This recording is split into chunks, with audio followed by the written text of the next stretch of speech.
విజయవాడ పరివాహక ప్రాంతంలో వచ్చినటువంటి వరద నిజంగా ఎందుకు వచ్చింది? మ్యాన్ మేడ్ ఫ్లడ్స్ అని చెప్పి జగన్మోహన్ రెడ్డి గారు చెప్తున్నటువంటి మాట ఎంతవరకు నిజం? అసలు ఈ బుడమేరు వాగు పాపం ఎవరిది? ఈ విజయవాడ వరద పాపం ఏ గవర్నమెంట్ది? ఇద్దరికి ఇరువురు కూడా ఆ గవర్నమెంట్ అంటే ఆ గవర్నమెంట్, ఈ గవర్నమెంట్ అంటే ఈ గవర్నమెంట్. నువ్వు చేసావంటే నువ్వు చేసావు, నువ్వే కట్టలేదు, నువ్వే కట్టలేదు, నేను కట్టాను, నువ్వు కట్టలేదు అని చెప్పి ఎవరికి వాళ్ళు చూసుకుంటున్నారు. అసలు నిజం ఏంటి అనేది ఒకసారి ఒక పక్క ఫస్ట్ ఇక్కడ మీకు చూపించాల్సింది, చంద్రబాబు గారి ఇంటి సేఫ్గా ఉండటం కోసం నీటిని మళ్లించారు.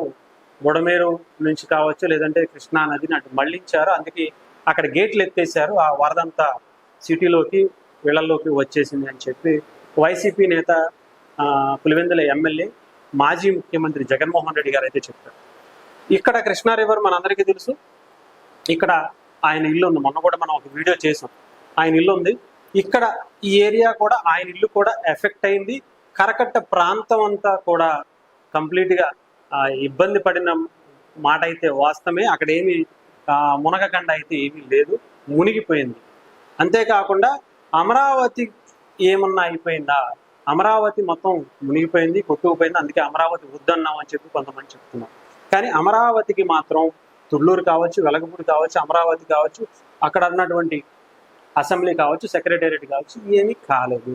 రోడ్లు అంటే ఇంకా అది పూర్తి స్థాయిలో అందుబాటులో రాలేదు, డ్రైనేజీ వ్యవస్థ నిర్మించలేదు.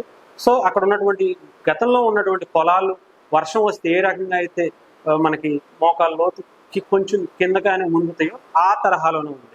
కొంచెం డ్రైనేజీ వ్యవస్థ కావచ్చు, ఇంకోటి కావచ్చు చేసి ఉంటే అవి కూడా వచ్చే అవకాశం లేదు. ఎందుకంటే జగన్మోహన్ రెడ్డి గారు కంప్లీట్గా అమరావతినే లేదు రాజధాని అని చెప్పేసి అని డిక్లేర్ చేసి దాన్ని కంప్లీట్గా గాలికి వదిలేశారు అమరావతిని. సో అది కనుక అప్పుడే చేస్తుంటే ఈ పరిస్థితి కూడా అప్పుడు వచ్చేది కాదు.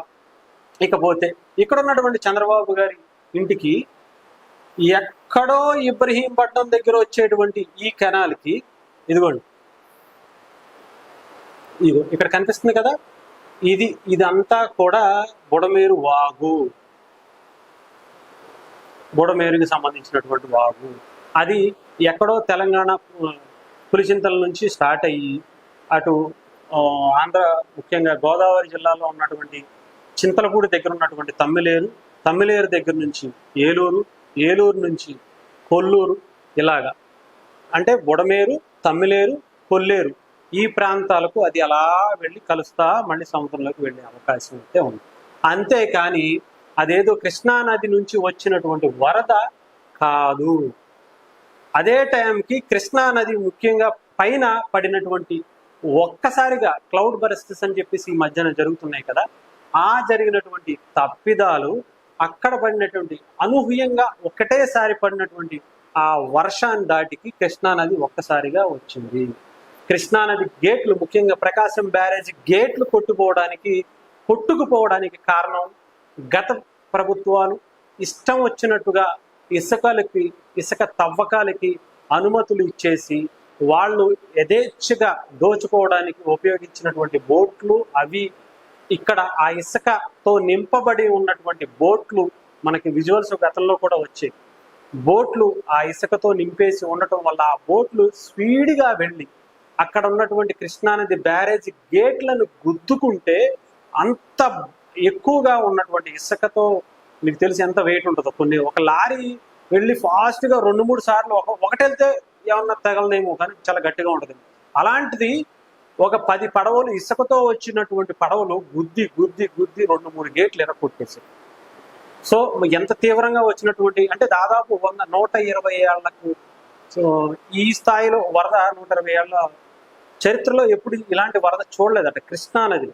అంటే ఇంతకన్నా ఎక్కువ వచ్చిన సందర్భాలు ఉన్నాయి, కానీ వెంటనే అంత ఫాస్ట్గా అంటే పరివాహక ప్రాంతాల్లో పడినటువంటి క్లౌడ్ బరస్ట్ అయ్యి వచ్చినటువంటి వాటర్ అంచనా వేయలేదు. పైగా కృష్ణానదికి సంబంధించి ఏం అవలా. ఇక్కడ జరిగిందంతా కూడా తెలంగాణ ప్రాంతం నుంచి వచ్చినటువంటి ఆ బుడమేరు వాగు, ఆ వాటరు ఈ వాటరు ఒకటేసారి రావటం వల్ల అక్కడ నుంచి వచ్చినటువంటి వాటర్ కనుక కృష్ణానది తక్కువగా ఉండుంటే కృష్ణానదిలో కలిసిపోయే అవకాశం ఉండేది. కానీ కృష్ణానది కూడా పొంగింది, ఓ పక్క అది వచ్చింది. ఈ 2 వాటర్లు కూడా ఇటు నుంచి ఇది వెళ్ళి ఆ వచ్చే వాటర్ని ఇటు రానివ్వకుండా దాన్ని ఆపేసి పైగా ఈ వాటర్ని కూడా అటు నెట్టేసి కంప్లీట్గా ఇటు నుంచి వచ్చే వాటర్ ఈ వాటర్ రెండు వెళ్ళి ఇక్కడ విజయవాడ పరివాహిక ప్రాంతాల్లో ఈ ప్రాంతాలన్నింటినీ కూడా ఇక్కడ ఇవన్నీ కూడా ముంచేసి వదిలేసినటువంటి పరిస్థితి. డ్రైనేజీ వ్యవస్థని అస్తవ్యస్తంగా ఈ 5 ఏళ్లలో కనీసం ఒక డ్రైనేజీని కూడా కూడిక తీసివేత, చెత్త కావచ్చు ఇంకొకటి కావచ్చు, ఇది ప్రభుత్వాలే కాదు ముఖ్యంగా ప్రజలు కూడా దీని మీద ఒక ఆలోచన చేయాలి. చెత్తను తీసుకెళ్ళి డస్ట్బిన్లో వేయాలి కానీ డ్రైనేజీల్లో కాదు. డ్రైనేజీలని శుభ్రంగా ఉంచుకుంటేనే మనకి బాగుంటుంది. ప్లాస్టిక్ని వాడద్దు అని చెప్పేది కూడా అందుకే. ఆ ప్లాస్టిక్ కుప్పలు అయిపోయి డ్రైనేజీ స్ట్రక్ అయిపోయే పరిస్థితి, దాన్ని ప్రభుత్వం తీలే. అంతేకాకుండా అజిత్ సింగ్ నగర్కి సంబంధించి ఇదిగోండి ఇక్కడ కనిపిస్తున్నాయి కదా చిన్న కాలువలు, ఇవి బుడమేరు మెయిన్ కాలువ నుంచి చిన్న కాలువలు అనమాట. ఇవన్నీ కూడా కబ్జాకి గురైపోయాయి. దాదాపు నేను అది కూడా కొంత లిస్ట్ కూడా తీసుకున్నాను. ఈ 5 ఏళ్లలో 140 ఎకరాలు కబ్జాకి గురి కాబడ్డాయి. వైఎస్ఆర్ గవర్నమెంట్ హయాంలో అక్కడ ఉన్నటువంటి వైసీపీ ఎమ్మెల్యేలు ఇద్దరు, వెల్లంపల్లి అంటారు కొంతమంది ఏమో మల్లాది విష్ణు అంటారు, ఎవరైనా కావచ్చు, 140 ఎకరాలు కబ్జా గురైంది. అంతేకాకుండా బుడమేరు ప్రాజెక్టు కోసం 2014 నుంచి 19 వరకు చంద్రబాబు నాయుడు గారు 460 కోట్ల రూపాయలతో బుడమేరు ప్రాజెక్టుని కృష్ణానది వైపుకు వెళ్ళాలి, అది ఇటు విజయవాడకి రాకుండా ఉండటం కోసం ఒక ప్రాజెక్టుని అనౌన్స్ చేసి దాన్ని టెండర్లకు పిలిచి ఆ ప్రాజెక్టు కోసం ఒక 100 కోట్లకు పైగానే ఖర్చు పెట్టిన తర్వాత 2019లో జగన్మోహన్ రెడ్డి గారు వచ్చి వెంటనే ఆయనకి నిధులు లేక సంక్షేమ పథకాలు ఇవ్వాలి, మన ఇవన్నీ కాదు, అవిస్తే ప్రజలు మనల్ని గుర్తుపెట్టుకుంటారు, ప్రజలు మంచి చేయటం అంటే సంక్షేమ పథకాలే అని అనుకుని ఆయన ఆ డబ్బునంతా కూడా అటు మళ్లించి ఇక్కడ ఇచ్చినటువంటి టెండర్లకి ముఖ్యంగా బిల్లులు చెల్లించకపోవడంతో వాళ్ళు కూడా పనులు ఆపేసి వదిలేసి వెళ్ళిపోయిన పరిస్థితి. ఓకేనా, అక్కడ ఒక 500 కోట్ల రూపాయలు ఆయన పక్కకు నెట్టేశారు. అంతేకాకుండా యథేచ్ఛగా వాళ్ళు ఇష్టం వచ్చినట్టు ఇసుకని, ముఖ్యంగా బుడమేరుకు సంబంధించినటువంటి పరివాహిక ప్రాంతాల్లో ఉన్నటువంటి మట్టిని కూడా, అడ్డుగా ఉండవలసినటువంటి మట్టిని కూడా తవ్వేసుకుని యథేచ్ఛగా దాదాపు 200 కోట్ల రూపాయల విలువైనటువంటి మట్టిని, బుడమేరు వాగుకి సంబంధించినటువంటి మట్టిని తవ్వేసుకుని అమ్మేసుకున్నారు. ఏ ప్రభుత్వం? జగన్మోహన్ రెడ్డి గారు 2019 నుంచి 24 వరకు. ఇంక ఏం చేయాలి? ఒక పక్క కృష్ణానదిలో ఇసుకని, ఒక పక్క ఇది యథేచ్ఛగా వాళ్ళ ఎమ్మెల్యేలకి అమ్ముకోవడంతో ఇది జరిగింది. ఇకపోతే ఇంకా మెయిన్ కారణం ఏంటంటే మీకు ఇందాక చూపించాను కదా, అంతేకాదు ఇంకొక విషయం కూడా చెప్తాను. కేంద్రం నుంచి 550 కోట్ల రూపాయలు వచ్చాయి. దేనికి? అండర్ గ్రౌండ్ డ్రైనేజీని బాగు చేసుకోండి అని చెప్పి సిటీస్కి ఇచ్చింది. అటు విజయవాడకి లేదంటే మిగతా వైజాగ్ ఇలాంటి వాటిని కూడా ఇస్తుంది. విజయవాడకి 550 కోట్ల రూపాయలు ఇస్తే ముఖ్యంగా అండర్ గ్రౌండ్ అంటే గతంలో 2022లో కూడా బుడమేరు వాగు ఇలాగే వస్తే అప్పుడైనా సరే జగన్మోహన్ రెడ్డి గారు మేల్కోవాలిగా. మేల్కొని బుడమేరు ప్రాజెక్ట్ని పూర్తి చేస్తుంటే అసలు ఆ ఏరియాస్ అన్నిటికీ కూడా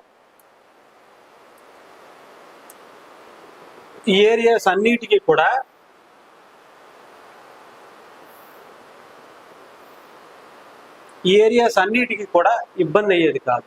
అసలు విజయవాడకే కాదు, అటు నున్నకు కానీ అటుపక్క ఉన్నటువంటి ఇబ్రహీంపట్నం దగ్గర ఉన్నటువంటి ప్రాంతాలకు కానీ ఎటువంటి ఇబ్బంది వచ్చేది కాదు. ఆయన అక్కడ ఆపేశారు. ఇక్కడ ఈ డ్రైనేజీ వ్యవస్థలు అన్నిటిని గాలికి వదిలేశారు, కబ్జాలు చేసేశారు, పూడిక తీయలేదు. కనీసం కేంద్ర ప్రభుత్వం ఇచ్చినటువంటి నిధులతో అండర్ గ్రౌండ్ స్టోరేజ్ డ్రైనేజీల్ని కానీ, దానికి వెళ్లాల్సినటువంటి పనులను కానీ మళ్ళీ టీడీపీ గవర్నమెంట్ ఇది కూడా స్టార్ట్ చేసింది. కేంద్ర ప్రభుత్వం ఇచ్చినటువంటి 550 కోట్ల రూపాయల్లో దాదాపు 150 కోట్ల రూపాయలు ఖర్చు పెట్టి డ్రైనేజీ వ్యవస్థని స్టార్ట్ చేసి దీన్ని నిర్మించాలి అని చెప్పి స్టార్ట్ చేస్తే వైఎస్ఆర్సీపీ గవర్నమెంట్ వచ్చిన తర్వాత అంటే ప్రభుత్వాలు దీన్ని కొనసాగించకపోతే ఆలోచించండి, ఏ ప్రభుత్వం అయినా సరే. వైసీపీ ప్రభుత్వం స్టార్ట్ చేసినటువంటి కొన్ని పనులు కూడా టీడీపీ ప్రభుత్వం కూడా ముందుకు తీసుకువెళ్ళాలి, అది అవసరం అనుకుంటే. దాన్ని ఆపేయటం వల్ల ఈ తప్పిదాలు జరుగుతాయి. డెఫినెట్గా టీడీపీ గవర్నమెంట్ స్టార్ట్ చేసినటువంటి అండర్ గ్రౌండ్ డ్రైనేజీకి సంబంధించినటువంటి పనులను ఆపేయటం వల్ల, ఈ డ్రైనేజీ కనీసం పూడికి తీయకపోవటం వల్ల ఆ వాటర్, మీకు చెప్తున్నాను కదా, ఈ కెనాల్స్ ఇక్కడ నుంచి ఇటు నుంచి ఇగోండి ఇక్కడ 2-3 రకాలుగా పాయలుగా చీలి వెళుతూ ఉంటుంది బుడ మీద. ఇవన్నీ కూడా అసలు మొత్తం పూడుకుపోయి కబ్జాకు గురైపోయి ఎటు పోవాలో తెలియనటువంటి, అంటే ఇక్కడ పంచభూతాలను శాసించే స్థాయిలో మనం లేవు, మానవాళి కాదు. ఇక్కడ భూమి మీద ఉండేటువంటి ఏ జీవి కూడా ఆ సాహసం చేయకూడదని అన్నది. అలాంటిది ఆ పంచభూతాల్లో ఒకటైనటువంటి నీటిని ఆపటం అనేది ఎంతవరకు కరెక్టు? మనం ఎన్నో కార్యక్రమాలు అటు తమిళనాడులో కావచ్చు, చెన్నైలో కావచ్చు, కేరళలో కావచ్చు, వాయనాడులో కావచ్చు, అటు ఢిల్లీలో కావచ్చు, ఇంకొక చోట కావచ్చు, మనం ఎన్ని చూడలేదు, బెంగళూరు కావచ్చు, హైదరాబాద్ కావచ్చు. కానీ అవన్నీ చూసైనా సరే కొత్తగా ఎదుగుతున్నటువంటి సిటీని మనం ఇప్పుడైనా చూసుకోవాలి కదా. ఉన్న ప్రాజెక్ట్ను ఆపేశారు, డ్రైనేజీని పూడికలు తీయలేదు, డ్రైనేజీ కావచ్చు, బుడమేరుకి సంబంధించినటువంటి మట్టిని దోచేసుకున్నారు, ఒక పక్క కృష్ణానదికి సంబంధించినటువంటి ఇసుకని దోచేసుకున్నారు, ఇంకొక పక్క ఇది బుడమేరు వాగు చుట్టూ కూడా ఆక్రమణలకు అవకాశం ఇచ్చేసి కబ్జా చేసేసి రియల్ ఎస్టేట్ వెంచర్లు వేసేసి సంపాదించుకున్నారు. వాళ్ళు బాగానే ఉన్నారు, కొనుక్కున్నోడు నాశనం అయిపోయాడు, అమ్ముకున్నోడు బాగానే ఉన్నాడు. ఆడు ఎందుకు వేసాడో, ఎక్కడి నుంచి వేసాడో, లేఅవుట్లు ఎక్కడి నుంచి పర్మిషన్లు తెచ్చుకున్నాడు, ఏ గవర్నమెంట్, ఏ ఎమ్మెల్యే, ఏ మినిస్టర్ ద్వారా వాళ్ళకి పర్మిషన్లు వచ్చాయో పక్కన పెట్టేస్తే కొనుక్కున్నోడు నాశనం అయిపోయాడు. ఇప్పుడున్న ఆ పరివాహిక ప్రాంతాలు అన్నీ కూడా అసలు నిజంగా అసలు ఇక్కడికి వెళ్ళి చూస్తే ఈ ఏరియా అంతా కూడా నీట మునిగిపోయి కూలి పనులు చేసేవాళ్ళు, ఆటోలు దొరికిన వాళ్ళు, రిక్షాలు దొరికిన వాళ్ళు, కూరగాయలు అమ్ముకునే వాళ్ళు, రాత్రికి రాత్రి వచ్చినటువంటి వరదని ఎటు వెళ్ళిపోవాలో తెలియక, ఏం చేయాలో తెలియక రేకుల షెడ్లలో ఉన్నవాళ్ళు కట్టుబట్టలతో బయటకు వచ్చేసి ఆటో తోలుకుని నైట్ పడుకుని, ఆటో ఇంటి బయట పెట్టి లోపలికి వెళ్ళి పడుకున్న వ్యక్తి ఆటోను వదిలేసి అలాగే బయటకు వచ్చేసిన పరిస్థితి. ఆటోలు కొట్టుకుపోయి, ఆటోలు ఉన్నా కానీ పని చేయని పరిస్థితుల్లో నిజంగా వాళ్ళు ఏం చేయాలో అర్థం కాని పరిస్థితుల్లో ప్రస్తుతం ఉన్నారు. ఏదో ఆహారం కావచ్చు, నిత్యావసర సరుకులు కావచ్చు, వాటర్ కావచ్చు, ప్రభుత్వం నిజంగా హ్యాట్స్ ఆఫ్ అని చెప్పాలి. ఇంత ఫాస్ట్గా అధికారులను ఉరుకులు పరుగులు పెట్టించి అద్భుతమైనటువంటి పనితీరు కనబర్చింది. కానీ వాళ్ళ బట్టలు కానీ, టీవీలు కానీ, ఫ్రిడ్జులు కానీ, ఇంట్లో ఫ్యాన్లు కానీ, కరెంటుకి సంబంధించి, అంటే నిరుపేదలు ఉన్నారు. కరెక్ట్గా ఈ బ్యారేజ్ కరెక్ట్గా అజిత్ సింగ్ నగర్కి సంబంధించినటువంటి రైల్వే ట్రాక్ పక్కన ఇరు ప్రాంతాల్లో కూడా కూలి పనులు చేసుకునే వాళ్ళు అలా కట్టుబట్టలతో 4-5 మళ్ళీ వరదలో వాళ్ళ బట్టలు, గెట్లు, టీవీలు అన్నీ కొట్టుకుపోయి రేకుల షెడ్లలోను, పూరి గుడిసెల్లోనూ వేసుకుని వాళ్ళ నివాసం ఉంటున్న వాళ్ళు రోడ్ల మీదకి వచ్చి అలా కూర్చున్నారు, ఫ్యామిలీలు పిల్లల్ని వేసుకుని. ఏం చేయాలో తెలియదు. పునరావాస కేంద్రాలు ఏర్పాటు చేశారు, కమ్యూనిటీ హాల్స్లోను, లేదంటే రైతు బజార్స్లోను, ఇంకొక చోట తీసుకెళ్ళి పెడుతున్నారు, ఫుడ్ ఇస్తున్నారు, అన్నీ ఇస్తున్నారు. కానీ వాళ్ళు మా పరిస్థితి ఏంటి, మేము ఎక్కడికి వెళ్ళాలి, మా ఇంటి పరిస్థితి ఏంటి, ఉన్నాయన్నీ కొట్టుకుపోయాయి, మేము ఇంటికి వెళ్ళి మళ్ళీ ఇవన్నీ సంపాదించుకోవాలంటే మా పరిస్థితి అసలు ఎవరిస్తారు? అందరికీ ఇన్సూరెన్స్లు ఉండవు, ఆటోలకి ఎలా ఉన్నాయో, ఆటో ఏమైపోయిందో, ఆటో పనిచేస్తుందో లేదో, ఆటో తిరిగితే కానీ డబ్బులు రాని వాళ్ళు, కూరగాయలు అమ్ముకుంటే కానీ డబ్బులు రాని వాళ్ళు, ఇంట్లో ఏదో ఒక పని చేసుకుని ఉండాల్సినటువంటి వాళ్ళు అన్నీ నాశనం అయిపోయి, బట్టలన్నీ కొట్టుకుపోయి, చెత్త కింద పేరుకుపోయినటువంటి ఆ ఇళ్లను చూస్తే కళ్ళమ్మటి నీళ్ళు వచ్చాయి. నిజంగా ఏదేమైనా కానీ ఈ పాపానికి నేను అనుకునేది మాత్రం నిజంగా జగన్మోహన్ రెడ్డి గారే దీనికి ప్రధాన కారణం. డ్రైనేజీ కనీసం పూడుకుపోయి ఉంటే అవి తీసినా కూడా చాలా వరకు హెల్ప్ అయ్యేది. చెత్త చెదారం పేరుకుపోయి 5 ఏళ్ల పాటు ఒక్కసారి కూడా ఆ పూడికని తీకిపోవడం అనేది చాలా దారుణమైనటువంటి పరిస్థితి. ప్రాజెక్ట్ని కట్టల, నేను ఇందాక చెప్పినట్టుగా ఇన్ని రకాలుగా జగన్మోహన్ రెడ్డి గారి వైపే చూపిస్తుంది. జగన్మోహన్ రెడ్డి గారు చేసినటువంటి మ్యాన్ మేడ్ ఫ్లడ్స్ ని చూపిస్తుంది. ఇది 100% జగన్మోహన్ రెడ్డి గారు నిజంగా వాస్తవమే చెప్పారు. మీరు వాస్తవాన్ని ఒప్పుకోవాలి కూడా. దీనికి కారణం మ్యాన్ మేడ్ ఫ్లడ్సే.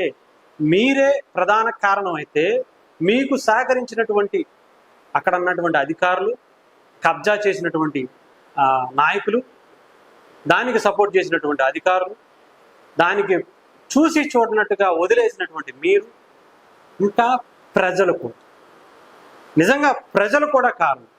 సంక్షేమ పథకాలు ఇస్తే చాలు, మాకు ఏమీ అవసరం లేదు, అభివృద్ధి లేదు, ఏమీ అవసరం లేదు. 5 ఏళ్ల పాటు నరకం చూసాం. ఇప్పుడు కూడా ఇలాంటి విపత్తుల్ని, ఇలాంటి సంక్షేమ పథకాలు కాదు, అభివృద్ధిని చూడండి, అభివృద్ధి ఎంత ముఖ్యమో కూడా చూడండి. పంచభూతాలను ఆపేసే శక్తి మానవాళికి లేదు, ఇక్కడుండే జీవికి లేదు.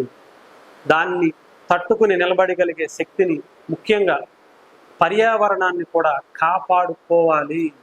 డ్రైనేజీ వ్యవస్థ పూడిక తీయాలి అంటే ఆ పూడిక తీయకుండా కూడా మనమే స్వయంగా ఏర్పాటు చేసుకోవాలి. మనం డ్రైనేజీలో చెత్త వేయకూడదు, చెత్తని బయటకి ఇవ్వాలి, పర్యావరణాన్ని కాపాడుకోవాలి అనే దానికి ఇది ఒక నిదర్శనం. దీనికి ముఖ్య కారణం మాత్రం డెఫినెట్గా అప్పుడు గవర్నమెంట్ కూడా కొంత ముందే అప్పుడు చేసి ఉండుంటే బాగుండేదేమో, గత ప్రభుత్వాలే చేసి ఉండుంటే బాగుండేదేమో, చంద్రబాబు నాయుడు గారు అంతకుముందు సీఎంగా ఉన్నప్పుడే చేసి ఉండుంటే బాగుండేదేమో. కానీ ఇప్పుడు మాత్రం డెఫినెట్గా అందరి చూపు, అందరి వేళ్ళు జగన్మోహన్ రెడ్డి గారి వైపే చూపిస్తున్నాయి. ఇది ముఖ్య కారణం అని కూడా చెప్పగలరు.